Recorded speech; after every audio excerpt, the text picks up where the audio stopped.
Verkovensky sprawled in his chair at the head of the table with emphatic lack of regard for the assembled company. He had hardly said hello to anyone and now looked around him with an air of haughty disdain. Stavrogin, however, bowed politely to everyone. Although all these people had been waiting for the two of them to appear, every one of them now pretended, as though by common agreement, that they had hardly noticed their arrival. Mrs. Virginsky turned toward Stavrogin and asked him rather gruffly, "Want some tea, Stavrogin?" "Yes, please." "Give Stavrogin some tea," she said to her sister, who was pouring it. "And what about you, Verkovensky?" "Sure I do. Anyway, what's the idea of asking guests whether they want tea? And put some cream in mine this time. Somehow one always gets some unspeakable concoction in this house instead of tea, even at an anniversary or a christening." "Why, you mean to say even you recognize christenings?" The girl student laughed suddenly. "We were just discussing it."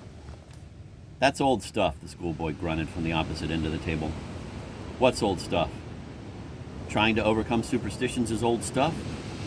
"I'm afraid it's very topical, to our great shame," the girl immediately responded to his challenge, leaning forward in her chair. "Anyway, I say there are no harmless superstitions." "All I meant to say," the schoolboy said, becoming terribly agitated, "was that although superstitions do, of course, belong to the past and must be done away with, a silly superstition like christening has been dealt with long ago, and everyone knows that it's stupid. So it's not worth wasting one's time on, and people's wits could be put to better use on more important subjects." "You go on and on and on, and it's impossible to make out what you're trying to say," the girl student shouted angrily. "I thought everyone was entitled to express his opinion, and if I wish to express mine, I have just as much—" "No one is trying to deprive you of your right to speak." Now it was the mistress of the house who sharply interrupted the boy. "You're simply being asked not to chatter like that because no one can understand what you're talking about." "I'm afraid I must object. I am not being treated with due courtesy inasmuch as I'm not being given an opportunity to finish my thought. It's not a lack of ideas, but rather that I have too many of them," the schoolboy muttered, almost despairing and getting completely mixed up. "Well, if you don't know how to express yourself, just shut up," the girl student fired at him. The boy jumped up from his chair. "I simply wished to state," he shouted, burning with shame and not daring to look around him, "that you started all this just to display your wit as soon as Mr. Stavrogin came in, and that's the truth."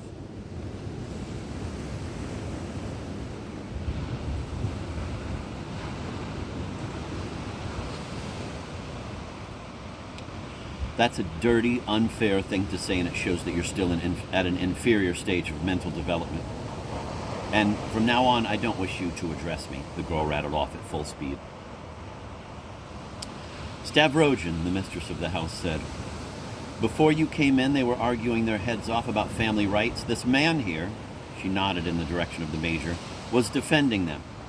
Of course, I haven't the slightest intention of bothering you with old rubbish like that, which has long since been settled. But I would still like to know where all those family rights and duties came from. I mean, was it in the form of the superstitions that have come down to us? Well, that's my question. What's your opinion on the subject?" "What do you mean, where did they come from?" "Why, just as we know, for instance, that the superstition about God comes from thunder and lightning," the girl student burst out again, her eyes all but leaping out of her head and flying at Stavrogin. "Today, it's well known that in their fear of thunder and lightning, primitive men deified the unseen enemy because they felt helpless before him. But where did the superstition about the family originate? Where does the notion of family come from?" "It's not quite the same thing," Mrs. Virginsky said, trying to restrain her sister-in-law. "I'm afraid that an answer to that question would be rather indiscreet," Stavrogin said. "What do you mean?" the girl student said, bending forward in surprise. Titters came from the group of teachers, which were immediately echoed at the other end of the table by Eliamshin, the schoolboy, and after a brief interval, by the major, who laughed hoarsely.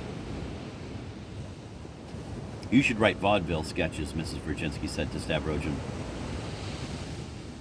"A remark like that doesn't do you any credit, whatever your name is," the student declared, quite indignant now.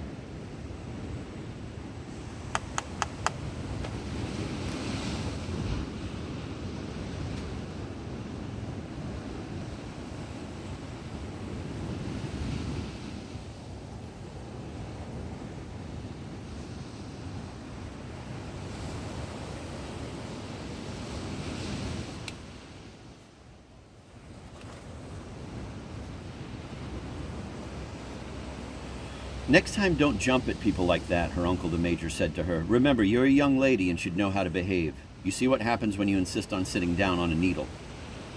I would appreciate it if you would also keep quiet and abstain from addressing me with such familiarity. And please spare me all your repulsive metaphors. I don't remember meeting you before, and I don't recognize you as a relative of mine. But I happen to be your uncle, and I carried you in my arms when you were a baby. I don't care who or what you may have carried in your arms. I never asked you to carry me around, Mr. Bad-mannered army officer. So I must assume you did it for your own pleasure. And again, I must remind you that I won't tolerate your using that familiar tone with me. That's the way they all are, the major said, banging his fist on the table and apparently addressing Stavrogin, who sat across the table from him. I must say I'm interested in liberalism and contemporary problems, and I like to listen to intelligent conversations, but I do wish it could be confined to men. I don't care to hear that sort of thing from these modern women. No, sirree, that's something I really can't stand. Stop wriggling, you, he shouted at the girl student who was bouncing about in her chair. I'm also entitled to have my say. I've been slighted, remember? You only prevent others from talking. You have nothing to say yourself, the lady of the house muttered indignantly. No, I think I'll say what I have on my mind this time.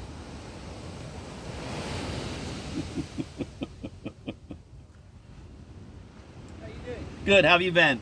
It's a good spot. Yeah, it is. I feel like a troll. An intellectual troll. What you reading? The Possessed by Dostoevsky. It's a real page-turner. You wrote a good book about gambling. That's better. You like The Gambler? Yeah. I've never read it. It's short. No, it's funny because that's one when he was in debt, and he rattled it off real fast because he was in debt from his gambling. Yeah. That's funny. I've never read that one. The Possessed is one of my favorites. I've read it at least 10 times. Who's that French philosopher? Girard? Let's say again. Rene Girard? No, begins with an L. My mind is gone. Anyway, I always loved the fact, and you can Google this, that he was not of the aristocracy. He was a working guy, and he wanted to, have a life of relaxation and philosophizing. He gamed the first lottery introduced in France. And he worked. His math was good, and he worked out that if you bought enough tickets, you could actually. They hadn't made it big enough, and that's how he funded his life, gaming the lottery. Huh.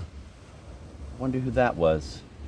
Yeah, I've never read The Gambler. I think I have it inside, but it's funny how you judge things like that on what you hear about them. Like, I just rattled it off, so don't. But it's there's a few I haven't read by him that like Poor Folk. Like his first book.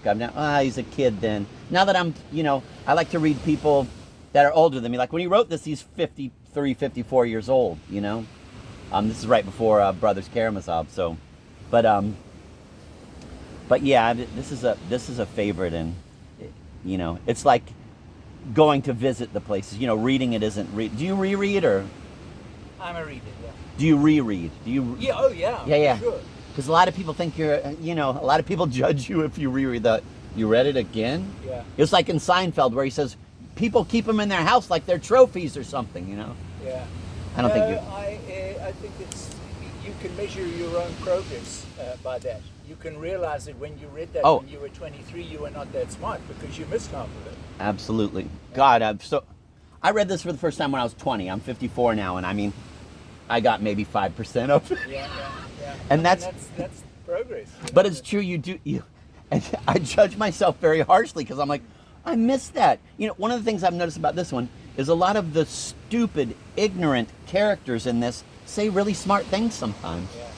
Well, that's the author. No, it's true, but he wants you to know idiots say smart things sometimes. You can get some, there's a famous quote that says, I wish I could remember who it was, but he said, geniuses can be wrong, windbags can be right, it's a tough world. Like, that's the basic, and I read this, I'm like, that was really brilliant. I've hated that character for fucking 30 years now, and that's fucking brilliant, I think relating that to gambling, good gamblers know that not only they will be wrong 45% of the time, but 55 is enough to be a top-ranked gambler. Huh.